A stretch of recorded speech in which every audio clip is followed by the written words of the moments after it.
¿Alguna vez te has preguntado cómo sería asistir a tu propio funeral? Escuchar cada palabra, cada sollozo, cada despedida final mientras estás completamente impotente para decirle a todos que sigues con vida? Pues yo no tengo que imaginármelo porque viví la experiencia más terrorífica que puedas concebir. Y estoy aquí para contarte exactamente qué pasó cuando desperté dentro de mi propio ataúd y escuché absolutamente todo en mi funeral, hasta que una persona, alguien que nadie esperaba, impidió que me enterraran viva. Esta es mi historia, y te prometo, cada una de las palabras que estoy a punto de compartir contigo va a cambiar la forma en que piensas sobre la vida, sobre la muerte, y sobre esos momentos preciosos que damos por sentado cada día de nuestra existencia. Todo comenzó en lo que parecía ser el martes más ordinario de mi vida. Recuerdo haberme despertado ese día sin tener absolutamente ni la más remota idea de que en cuestión de horas sería declarada muerta, de que mi familia estaría planeando mi funeral, de que escucharía la voz de mi propia madre quebrándose mientras me decía adiós para siempre. La luz del sol entraba por la ventana de mi habitación exactamente de la misma manera que siempre lo hacía, y pasé por mi rutina matutina con ese tipo de eficiencia automática que todos desarrollamos después de años y años de repetición. Café, ducha, vestirme, agarrar las llaves del coche. ¿Cuántas veces había hecho exactamente esto mismo? ¿Miles? ¿Decenas de miles? No tenía forma de saber que esta sería la última mañana normal que experimentaría jamás, que todo estaba a punto de cambiar de la manera más horrible y espeluznante posible. Iba retrasada al trabajo, lo cual honestamente era bastante típico en mí. Tenía este mal hábito de pulsar el botón de repetir alarma una vez de más, y esa mañana no fue la excepción. Recuerdo sentirme apurada, ligeramente estresada por una presentación que tenía que dar esa tarde, repasando mentalmente las diapositivas en mi cabeza mientras conducía por las calles de la ciudad. El tráfico estaba más denso de lo habitual, y no paraba de mirar el reloj del salpicadero, calculando si llegaría a la oficina a tiempo o si tendría que inventar alguna excusa creativa para mi jefe. Estos pensamientos mundanos, estas preocupaciones completamente ordinarias sobre llegar tarde e impresionar a mi superior, estos fueron los últimos pensamientos normales que tendría antes de que mi mundo entero se pusiera patas arriba de la forma más dramática imaginable. No recuerdo el momento exacto del impacto. Lo que sí recuerdo es el sonido, este horrible chirrido de metal contra metal que pareció durar una eternidad. Y luego, nada, solo oscuridad completa y absoluta. No el tipo de oscuridad que experimentas cuando cierras los ojos por la noche, sino algo más profundo, más trascendental, como ser tragada por un abismo que no tenía principio ni fin. No lo sabía entonces, pero un conductor distraído se había saltado un semáforo en rojo y había embestido mi coche a toda velocidad, enviando mi vehículo girando como un trompo antes de estrellarse contra una barrera de hormigón. El impacto fue tan severo que los primeros en responder le dijeron más tarde a mi familia que estaban asombrados de que alguien pudiera haber sobrevivido a algo así, que era prácticamente un milagro que no hubiera muerto en el acto. Cuando empecé a recuperar alguna forma de conciencia, no podía abrir los ojos, no podía moverme, no podía hablar, pero podía escuchar todo, absolutamente todo, y lo que escuché me llenó de un terror tan profundo y tan primitivo que incluso ahora, meses después, me despierto en medio de la noche con sudores fríos reviviendo esos momentos una y otra vez. Escuchaba voces, urgentes y profesionales, discutiendo mis lesiones con un desapego clínico que me heló la sangre. Escuché a alguien decir que no había pulso, que no había actividad cerebral, que no había señales de vida. Quería gritar, decirles que estaban equivocados, que yo estaba justo ahí, que podía escuchar cada maldita palabra que estaban diciendo, pero mi cuerpo no respondía.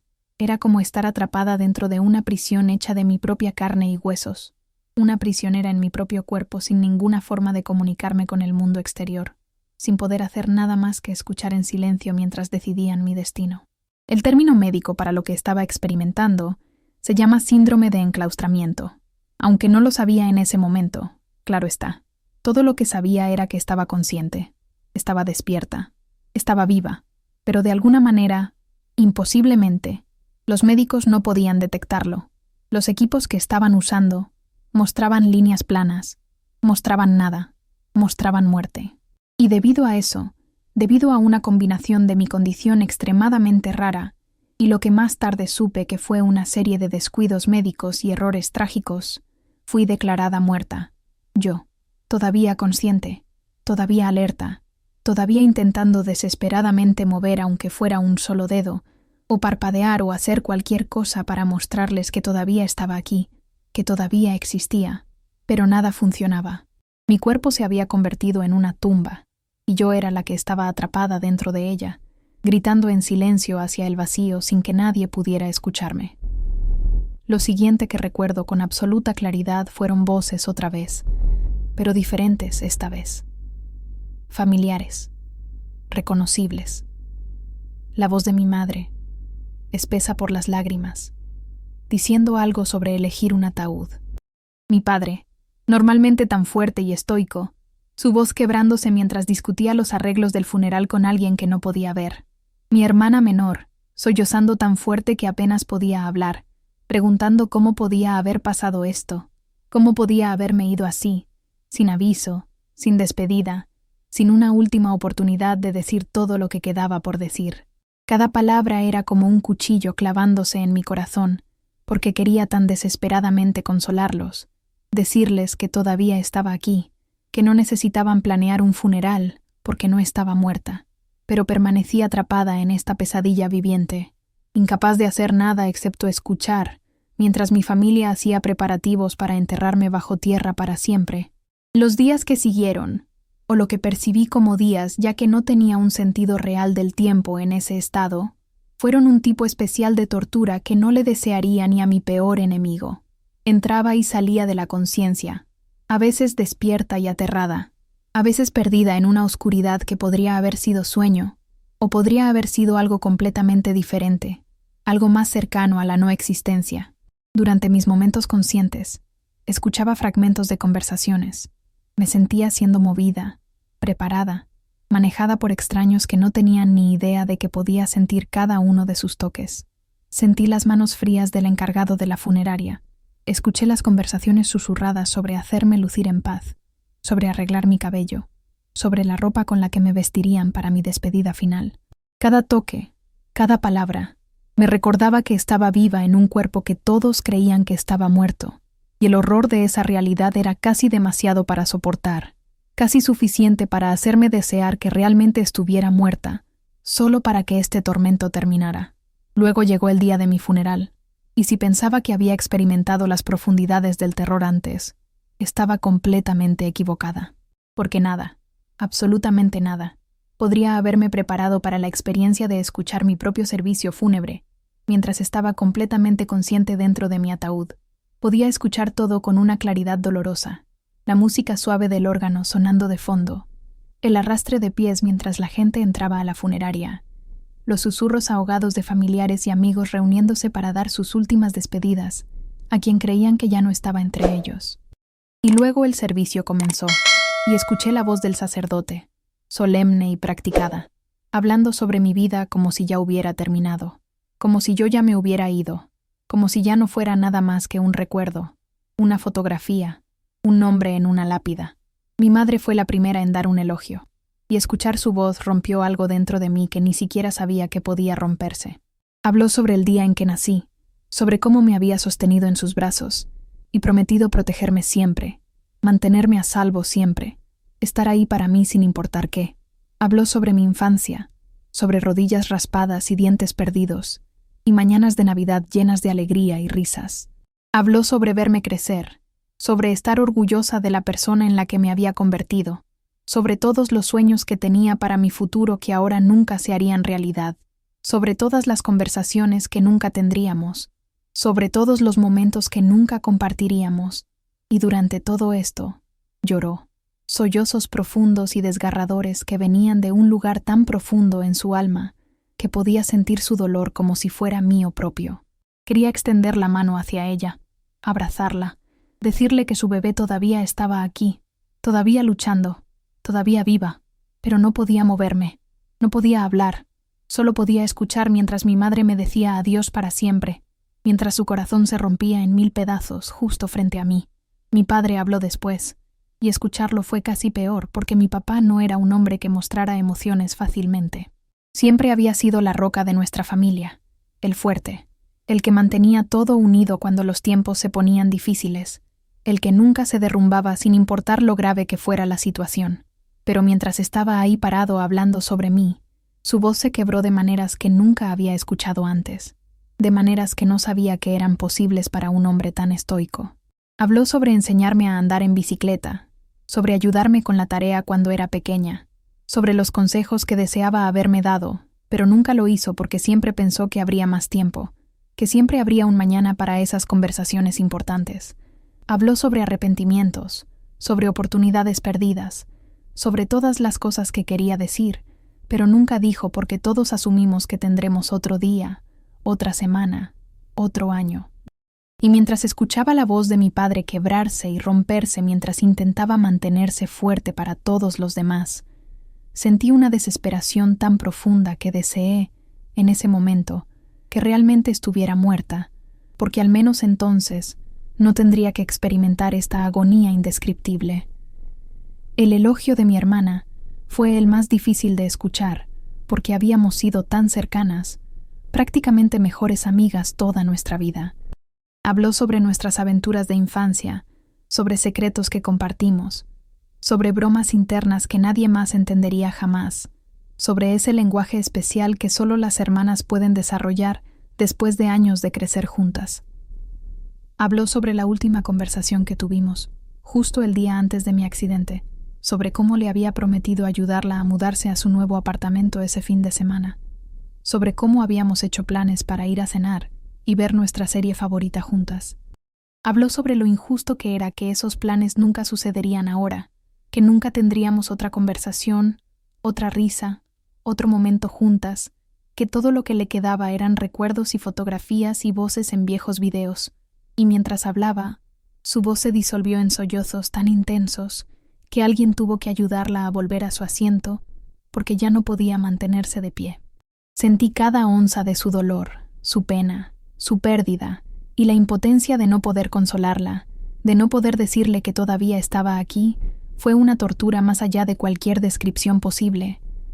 Amigo tras amigo se levantó para compartir recuerdos, para hablar sobre quién había sido yo, qué había significado para ellos, cómo había tocado sus vidas de maneras grandes y pequeñas. Cada historia, cada recuerdo, cada tributo era hermoso y desgarrador, y completamente insoportable porque yo estaba justo ahí, escuchando a la gente hablar de mí en tiempo pasado, escuchándolos decir adiós, escuchándolos llorar por alguien que en realidad no estaba muerta en absoluto. La desconexión entre lo que creían y lo que yo sabía que era verdad creó un tipo de disonancia cognitiva que amenazaba con destrozar mi cordura por completo. ¿Cómo podía estar muerta cuando podía escuchar todo lo que estaban diciendo? ¿Cómo podía haberme ido cuando estaba justo ahí, presente en mi propio funeral, desesperada por decirles a todos que había habido un error terrible, un error que necesitaba ser corregido antes de que fuera demasiado tarde? El servicio eventualmente terminó, y sentí el ataúd siendo levantado.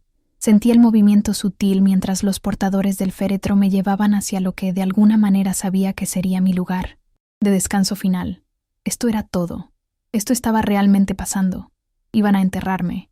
Iban a bajarme al suelo y cubrirme con tierra y dejarme allí, sola en la oscuridad, todavía consciente, todavía alerta, atrapada para siempre en esta muerte viviente sin escape posible. El terror que me agarró en ese momento fue diferente a todo lo que había experimentado antes o podría describir adecuadamente con palabras. Era primitivo, absoluto, omnipresente. Consumía cada pensamiento y cada fibra de mi ser. Cada parte de mí gritaba en protesta silenciosa, pero mi cuerpo permanecía obstinadamente sin respuesta, una prisión de la que no podía escapar, sin importar cuánto lo intentara.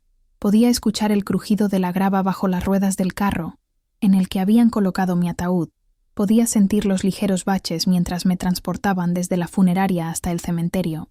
El sonido de puertas de coches cerrándose, motores arrancando, la procesión fúnebre haciendo su camino hacia el lugar donde me pondrían en la tierra para la eternidad. Cada momento que pasaba me acercaba más a un destino que ni siquiera podía comprender completamente. ¿Cómo sería ser enterrada viva? ¿Me asfixiaría rápido o lentamente? ¿Mantendría la conciencia hasta el final? ¿O misericordiosamente me desvanecería antes de quedarme sin aire? Estas preguntas circulaban por mi mente como buitres, oscuras y terribles, e imposibles de escapar, atormentándome con posibilidades que eran demasiado horribles para contemplar, pero imposibles de ignorar. Luego nos detuvimos. Escuché más movimiento. Sentí el ataúd siendo levantado otra vez, y de alguna manera sabía que habíamos llegado a la tumba, al hoyo en la tierra que habían cavado especialmente para mí. Podía escuchar la voz del sacerdote otra vez, leyendo las últimas oraciones, encomendando mi cuerpo a la tierra, polvo al polvo, cenizas a las cenizas, el ritual final antes del descenso. Podía escuchar a mi madre llorando, podía escuchar a otras personas sollozando, podía escuchar los sonidos insoportables del duelo a mi alrededor, envolviéndome como una niebla espesa, y aún así, permanecí atrapada, incapaz de hacer nada excepto experimentar cada momento horrible con plena conciencia y absoluta impotencia. Esto estaba realmente sucediendo. En solo unos minutos más, me bajarían al suelo, y ese sería el fin de cualquier oportunidad que tuviera de ser descubierta, de ser salvada, de que esta pesadilla finalmente terminara de alguna manera. Pero entonces algo pasó, algo que no esperaba, algo que salvaría mi vida de la manera más inesperada e improbable posible. Escuché una voz nueva, alguien que no había estado en el servicio fúnebre, alguien cuya voz no reconocía en absoluto. Era áspera, sin práctica, la voz de alguien que no estaba acostumbrado a hablar, especialmente en situaciones como esta, especialmente cuando significaba interrumpir un momento tan solemne y sagrado. La voz pertenecía al conserje del cementerio, un hombre mayor llamado Héctor, que había trabajado en ese cementerio durante más de 30 años, manteniendo los terrenos, cavando tumbas, limpiando lápidas, siendo en gran medida invisible para las personas que venían allí a llorar a sus muertos. Héctor había estado parado cerca, esperando para hacer su trabajo una vez que el servicio concluyera, pero algo había captado su atención de una manera que no podía ignorar. Me dijo más tarde, después de que todo terminara, que había notado algo extraño sobre mi ataúd. Algo que no se veía del todo bien. Algo que le molestaba de una manera que no podía explicar completamente.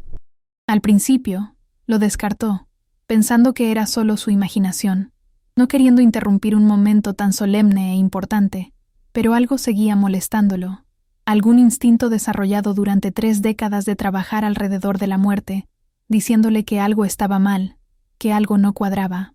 Y a diferencia de tantas personas que ignoran sus instintos, que se convencen a sí mismas de no hablar porque no quieren causar una escena, o parecer tontas o ser vistas como irrespetuosas, Héctor escuchó esa voz interior que le decía que tenía que actuar. Lo escuché aclararse la garganta nerviosamente. Lo escuché disculparse mientras se acercaba a quien estaba conduciendo el servicio de entierro. Su voz era apologética, pero insistente mientras decía que había algo que necesitaba revisar, algo que no le parecía correcto, algo que sentía en sus huesos después de tantos años de experiencia. Escuché confusión en las respuestas. Escuché a alguien preguntar de qué estaba hablando.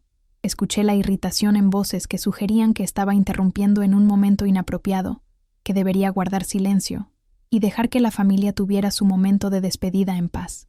Pero Héctor persistió con una determinación que probablemente lo sorprendió incluso a él mismo.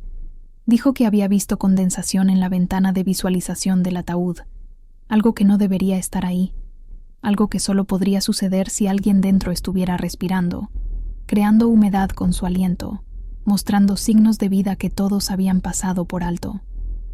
La declaración fue recibida con despido inmediato y casi con burla. Escuché a alguien, creo que fue el director de la funeraria, explicar pacientemente que esto era imposible, que había sido examinada por múltiples profesionales médicos, que había sido declarada muerta hacía días, que lo que Héctor estaba viendo debía ser algún tipo de ocurrencia natural, tal vez diferencias de temperatura creando condensación, o algún otro fenómeno completamente normal y explicable. Pero Héctor no se echó atrás, ni se dejó intimidar.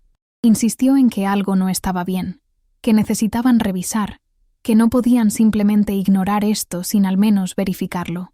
Podía escuchar la tensión creciente en las voces, la irritación convirtiéndose en enojo, gente diciéndole a Héctor que estaba siendo irrespetuoso, que necesitaba irse, que estaba alterando a la familia que estaba de luto, que estaba convirtiendo un momento sagrado en un espectáculo.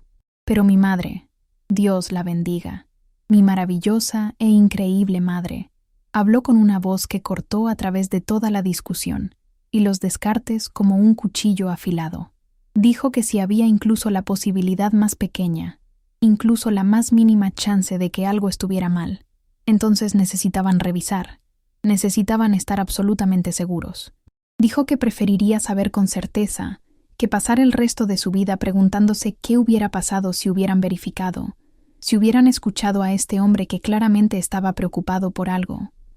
Dijo que Héctor debería abrir el ataúd, y que si estaba equivocado, si esto no era nada, entonces procederían con el entierro, y no se habría hecho ningún daño. Pero si tenía razón, si había alguna posibilidad de que yo todavía estuviera viva, entonces tenían que saberlo, tenían que estar completamente seguros antes de poner a su hija en la tierra para siempre. Escuché los sonidos de gente moviéndose, escuché los mecanismos del ataúd siendo abiertos, escuché jadeos y exclamaciones de shock mientras veían lo que Héctor había visto, esta condensación que sugería vida imposible, donde todos habían visto solo muerte. Y luego sentí manos sobre mí, urgentes y profesionales, verificando si había pulso, si había aliento, si había cualquier señal de vida en este cuerpo que todos habían creído que estaba sin vida. Intenté con todo lo que tenía responder, moverme, mostrarles que estaba aquí, y sentí el más pequeño aleteo de movimiento en mi párpado, solo el más mínimo tic que había estado tratando de producir durante días, sin éxito alguno. Pero esta vez, de alguna manera funcionó. Esta vez, milagrosamente, alguien lo vio y lo reconoció por lo que era. Los siguientes minutos fueron caos absoluto. Escuché a alguien gritando que llamaran una ambulancia. Escuché pánico y confusión e incredulidad en cada voz a mi alrededor. Escuché términos médicos siendo lanzados de un lado a otro. Escuché a alguien decir que era imposible. Escuché a otros discutiendo sobre qué hacer, cómo manejar esto, si realmente estaba viva o si esto era solo algún reflejo post-mortem extraño. Pero a través de todo eso, sentí esperanza por primera vez desde el accidente. Lo sabían ahora. Habían visto señales de vida. No iban a enterrarme. Pasara lo que pasara después, al menos no quedaría atrapada bajo tierra. No me asfixiaría sola en la oscuridad. No moriría la muerte más horrible imaginable, sin nadie que supiera que había estado viva todo este tiempo. La ambulancia llegó con sirenas aullando, y me sentí siendo levantada, movida, transferida del ataúd a la camilla, con una urgencia que era al mismo tiempo aterradora y reconfortante. Escuché la voz de mi madre, llorando pero diferente ahora. No era pena, sino esperanza desesperada, suplicando a los paramédicos que le dijeran que esto era real, que realmente estaba viva, que su hija no le había sido arrebatada después de todo. Escuché la voz de mi padre también, fuerte y exigente, demandando respuestas, demandando explicaciones de cómo esto pudo haber pasado, cómo profesionales médicos pudieron haber cometido un error tan catastrófico y imperdonable. Y a través de todo esto, intenté mantenerme consciente, intenté seguir luchando, intenté mostrar cualquier señal que pudiera de que todavía estaba aquí, todavía presente, todavía viva, y luchando por cada aliento. El viaje al hospital fue una mezcla borrosa de sonidos y sensaciones que apenas puedo recordar claramente incluso ahora.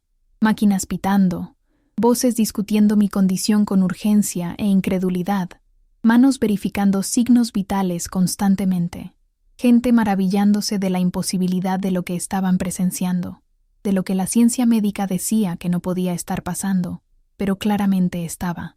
Alguien mencionó síndrome de enclaustramiento, sugirió que era la más rara de las condiciones raras. Se preguntó cómo podría haber sido pasada por alto durante los exámenes iniciales, cuando debería haber sido detectada.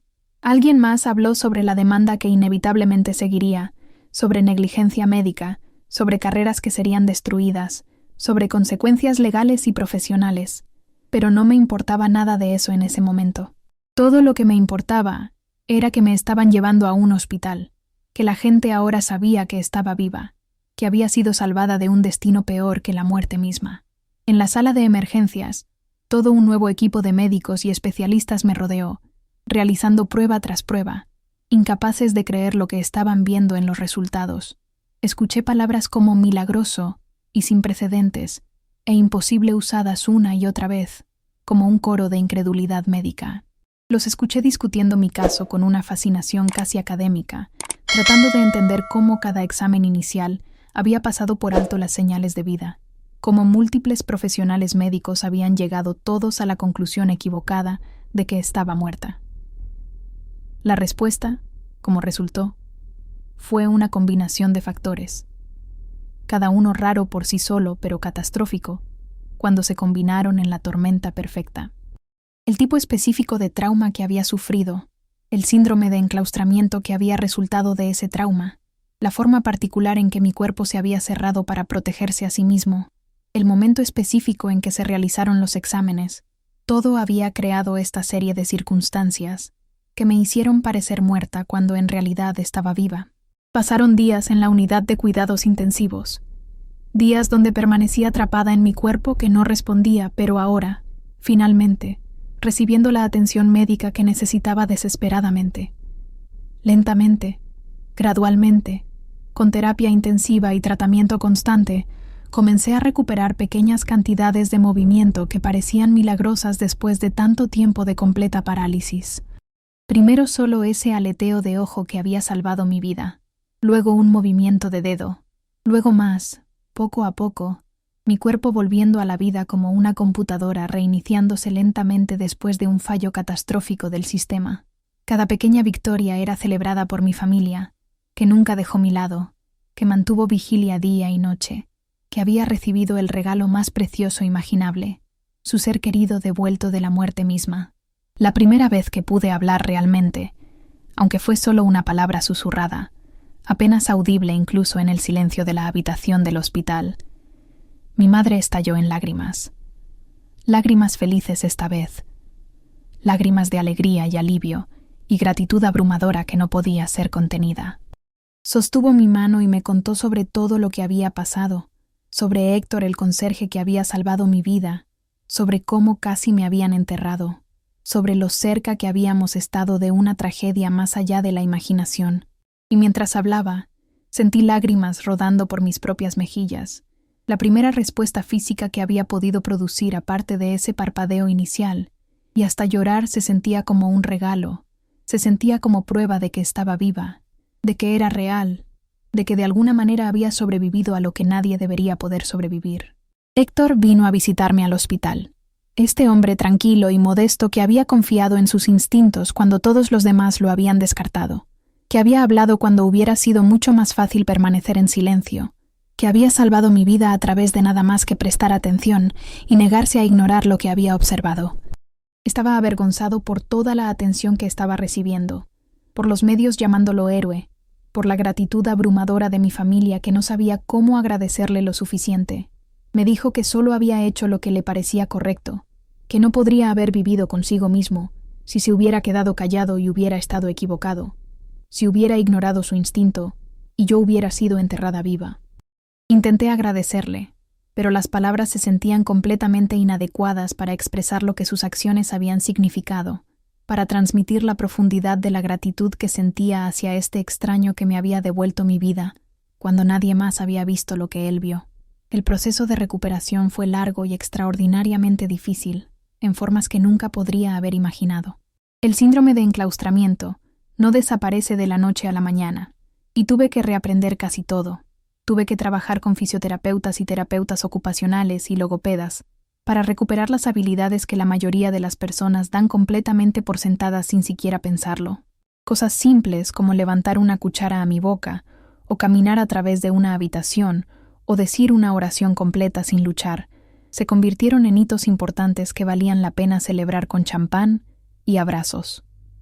Pero no me importaba lo difícil que fuera, no me importaba cuánto tiempo tomara, porque cada día que estaba viva era un regalo que casi había perdido, un día que debería haber pasado enterrada 2 metros bajo tierra en lugar de respirar, y moviéndome y viviendo bajo el hermoso cielo.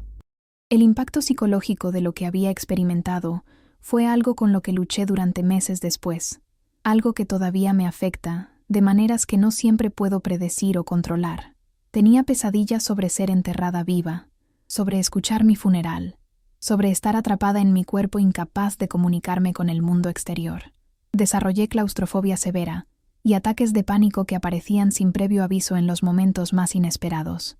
Necesité terapia intensiva para procesar el trauma de lo que había pasado, para darle sentido a la experiencia de asistir a mi propio funeral, de escuchar a la gente que amaba decirme adiós para siempre.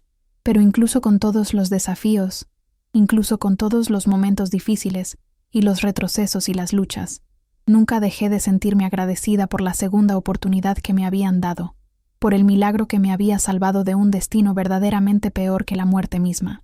Mi familia también cambió para siempre por la experiencia de casi perderme y luego recuperarme de la manera más dramática e inesperada.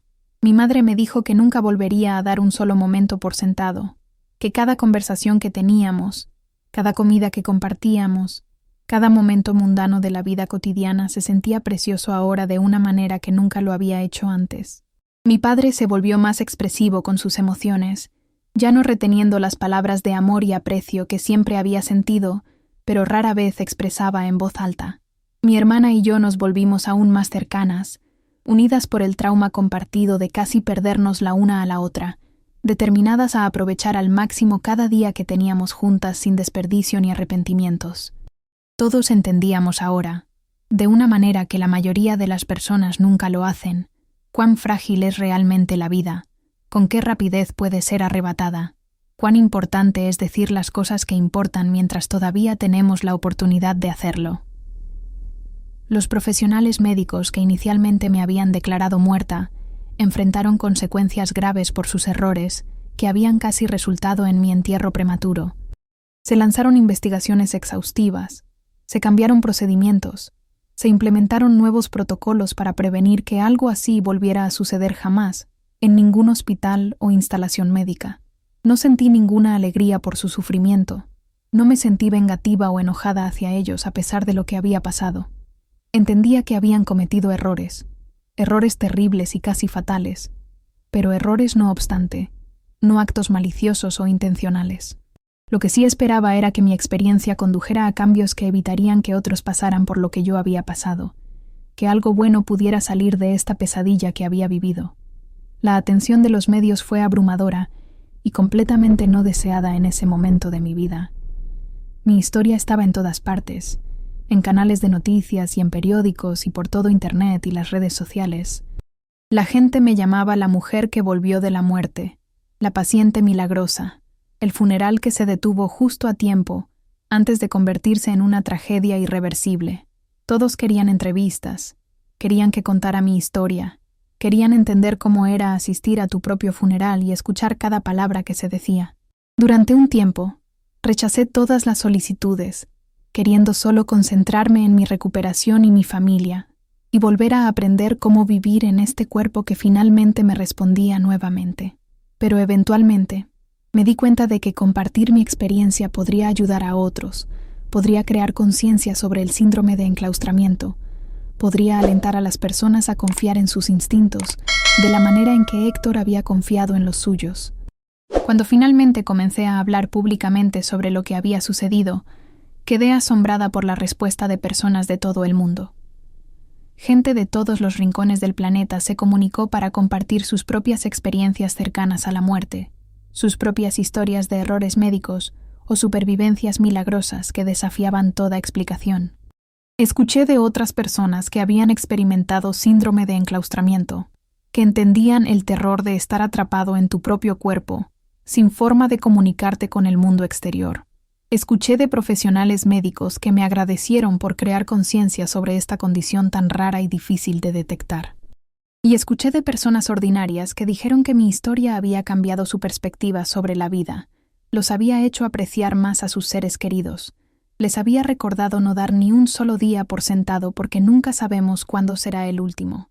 Uno de los cambios más profundos en mi vida después de la experiencia fue cómo me acercaba a cada día con una intencionalidad que nunca había tenido antes.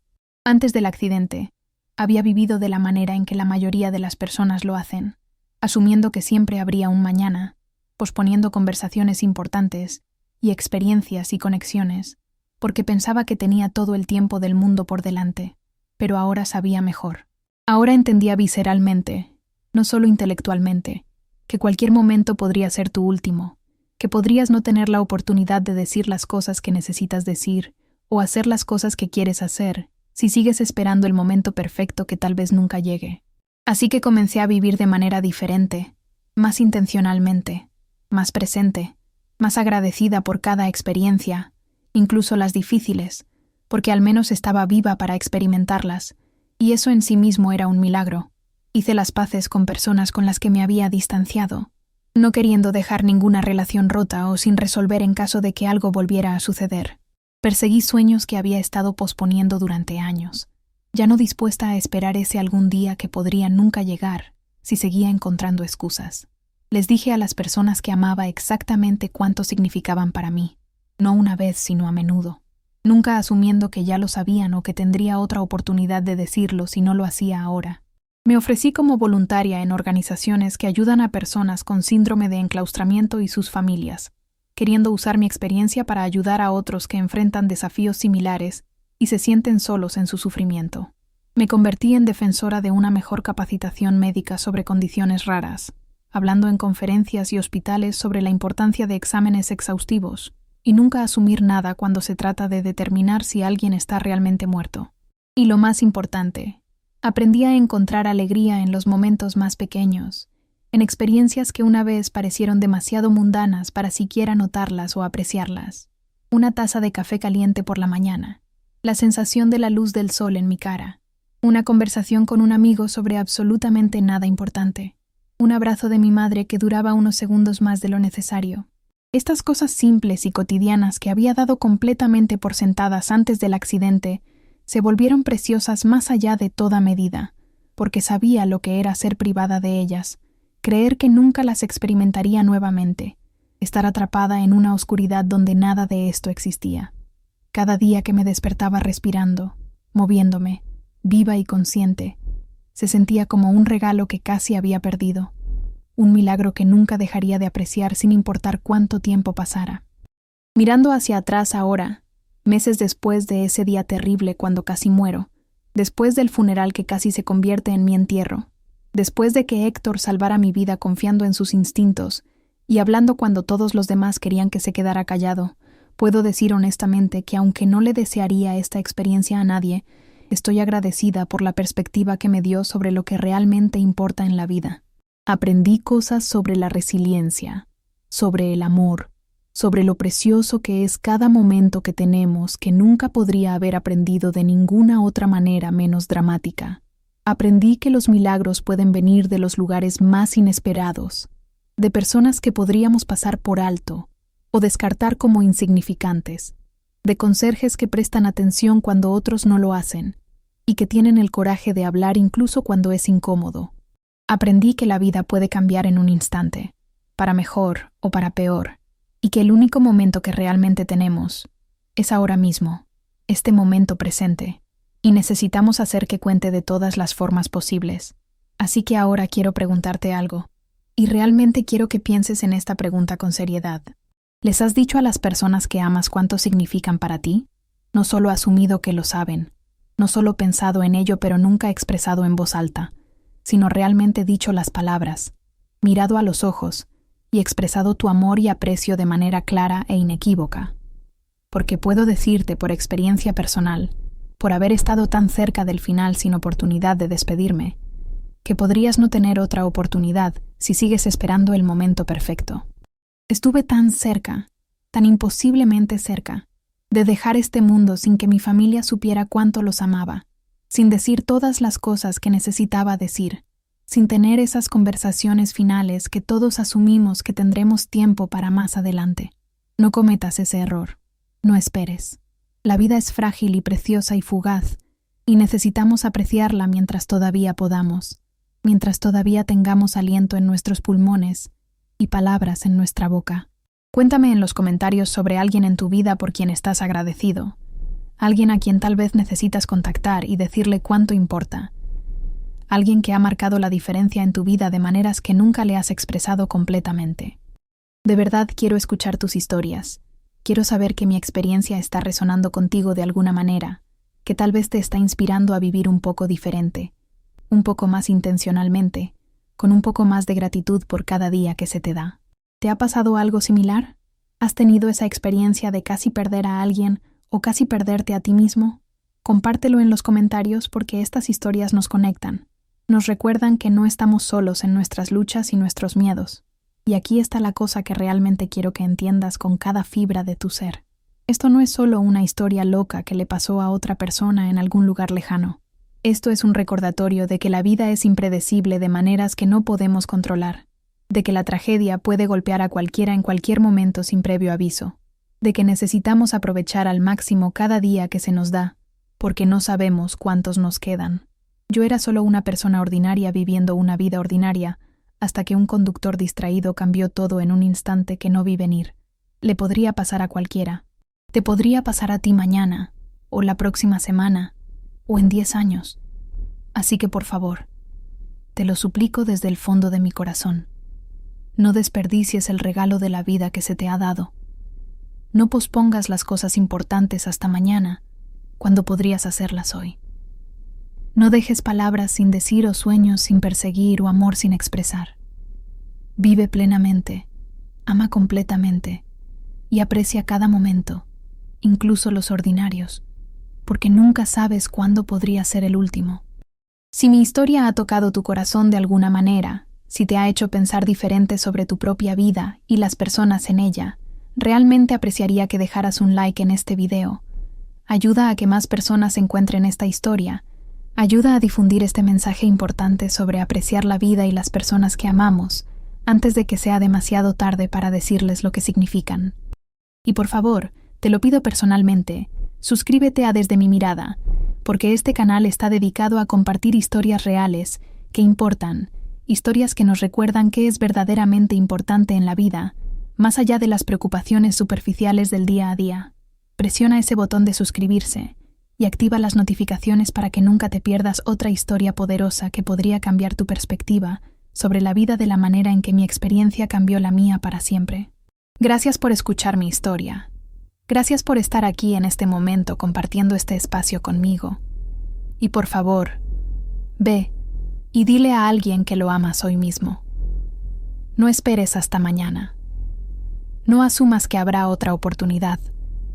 Hazlo ahora, mientras todavía puedes, mientras ambos todavía están aquí, mientras las palabras todavía pueden ser dichas y escuchadas. La vida es demasiado corta y demasiado preciosa para dejar las cosas importantes sin decir, para vivir con arrepentimientos sobre lo que podríamos haber expresado, pero nunca lo hicimos.